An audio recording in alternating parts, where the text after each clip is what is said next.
Apakah Anda memiliki keluhan seperti mudah lelah, sulit berkonsentrasi, dan penurunan metabolisme?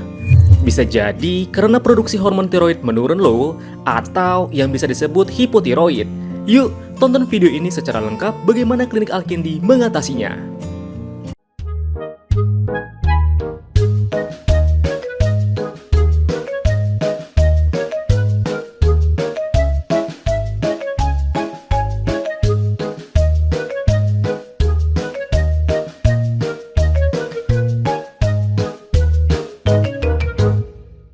Assalamualaikum warahmatullahi wabarakatuh. Kembali lagi di channel Alkindi's Effect. Kali ini kami akan membahas sesuatu yang sering dianggap sepele, tetapi dampaknya bisa serius loh, yaitu hipotiroid. Hipotiroid adalah kondisi saat kelenjar tiroid di area leher tidak mampu memproduksi hormon yang cukup. Hormon ini berperan penting untuk pengaturan metabolisme, energi, hingga fungsi organ tubuh lainnya. Jadi, kalau produksi hormon ini berkurang, dampaknya metabolisme tubuh kita melambat dan mengganggu fungsi organ tubuh lainnya. Beberapa gejala umum hipotiroid yang harus Anda perhatikan yaitu merasa lelah terus-menerus, berat badan naik tanpa alasan jelas, rambut rontok dan kulit kering, sembelit, kuku rapuh, mudah lupa dan sulit berkonsentrasi, denyut jantung lambat atau bradikardia, nafas lambat dan pendek atau hipoventilasi, nyeri otot dan kram otot, suara serak atau leher terasa bengkak. Bagaimana hipotiroid bisa terjadi? Hipotiroid terjadi ketika kelenjar tiroid tidak mampu memproduksi hormon yang cukup. Kondisi ini dapat disebabkan oleh berbagai hal, seperti gangguan pada kelenjar tiroid itu sendiri. Kelenjar tiroid bertanggung jawab memproduksi hormon tiroid yaitu T3 dan T4. Yang mengatur metabolisme tubuh. Jika tiroid tidak bekerja dengan baik, produksi hormon menjadi menurun. Penyebab utamanya meliputi penyakit Hashimoto, penyakit autoimun yang paling sering menyebabkan hipotiroid. Sistem kekebalan tubuh menyerang kelenjar tiroid sehingga fungsinya terganggu. Peradangan tiroid atau tiroiditis. Peradangan pada kelenjar tiroid, misalnya akibat infeksi atau gangguan autoimun, dapat mengurangi kemampuan tiroid untuk menghasilkan hormon. Kekurangan yodium. Tubuh membutuhkan yodium untuk memproduksi hormon tiroid. Kekurangan yodium dalam makanan dapat menyebabkan hipotiroid. Kerusakan kelenjar tiroid akibat prosedur medis. Hipotiroid juga dapat terjadi akibat pengobatan atau prosedur medis tertentu seperti pengangkatan kelenjar tiroid atau operasi tiroid. Jika seluruh atau sebagian besar kelenjar tiroid diangkat karena kanker tiroid atau gangguan lainnya, tubuh kehilangan sumber utama hormon tiroid. Terapi radiasi.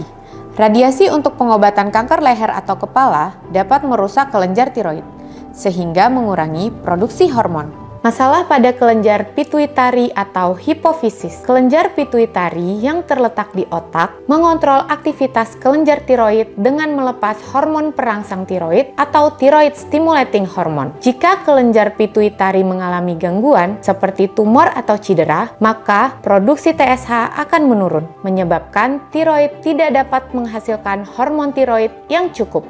Faktor genetik atau keturunan. Beberapa kasus hipotiroid terjadi karena faktor genetik. Jika ada anggota keluarga yang memiliki gangguan tiroid, resiko untuk mengalami hipotiroid meningkat. Mutasi genetik tertentu juga dapat menyebabkan gangguan pembentukan atau fungsi hormon tiroid sejak lahir. Efek obat-obatan tertentu. Beberapa jenis obat dapat mengganggu fungsi kelenjar tiroid, misalnya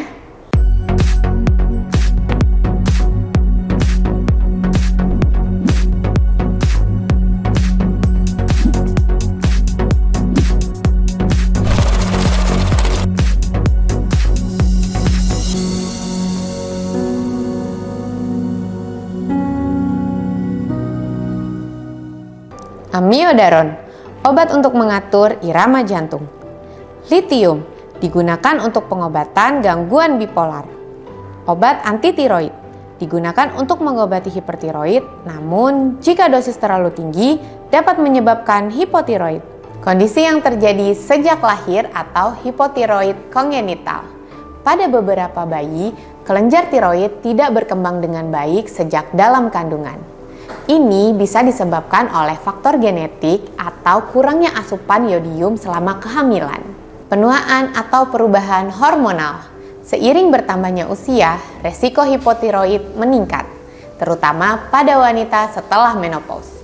Perubahan hormon dapat mempengaruhi fungsi tiroid. Karena kelenjar tiroid berperan penting dalam menjaga keseimbangan metabolisme tubuh, gangguan pada kelenjar ini dapat mempengaruhi hampir semua sistem tubuh. Jika tidak ditangani dengan baik, hipotiroid dapat menyebabkan komplikasi yang serius seperti myxedema, dapat menyebabkan penurunan suhu tubuh, gagal jantung, anemia, dan koma. Keterlambatan perkembangan pada bayi dan anak-anak, penyakit jantung, gangguan kesehatan mental, dan infertilitas. Sebelum bicara soal pengobatan, kita harus tahu dulu bagaimana cara mendiagnosis hipotiroid. Pemeriksaannya meliputi pemeriksaan darah, TSH atau thyroid stimulating hormone. Tes ini memeriksakan kadar hormon perangsang tiroid. Jika tinggi, itu tanda kelenjar tiroid Anda kurang aktif. T4 atau tiroksin. Hormon tiroid utama ini juga akan dicek. Jika rendah, itu adalah indikasi hipotiroid. Pemeriksaan fisik. Dokter akan memeriksa tanda-tanda fisik seperti kulit kering, rambut rontok, atau pembengkakan di leher. Tes tambahan jika diperlukan. Ultrasonografi atau USG untuk memeriksa struktur kelenjar tiroid. Tes antibodi tiroid berguna jika dokter mencurigai penyebab autoimun, seperti penyakit Hashimoto. Pengobatan hipotiroid biasanya berfokus pada menggantikan hormon yang kurang. Berikut adalah langkah-langkahnya. Obat pengganti hormon tiroid.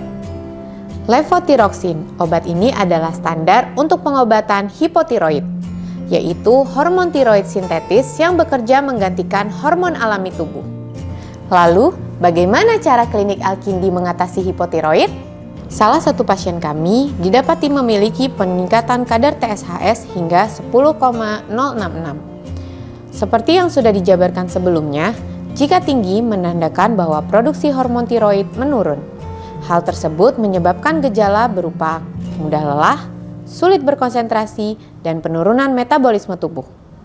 Apa yang kami lakukan? Kami memberikan tata laksana dengan program Safe Immune yang bertindak sebagai imunoregulator. Imunoregulator adalah zat yang bekerja dengan melakukan genolisis selektif pada sel imun yang telah mengalami kesalahan fungsi. Dengan memanfaatkan kinerja zat imunoregulator, akan terjadi pengurangan drastis jumlah sel imun malfungsi yang ada di dalam tubuh. Dalam waktu yang singkat, sistem imun akan merestart secara alami dan mengurangi secara drastis jumlah sel imun malfungsi di dalam tubuh. Berbeda dengan pengobatan konvensional dengan imunosupresan yang hanya menekan sel imun malfungsi tanpa menghancurkannya, atau membiarkan mereka membentuk pertahanan yang justru memperburuk kondisi. Setiap kedatangan pasien, kami terus melakukan evaluasi untuk mengukur progresivitas perbaikan kesembuhan pasien dari bulan ke bulan.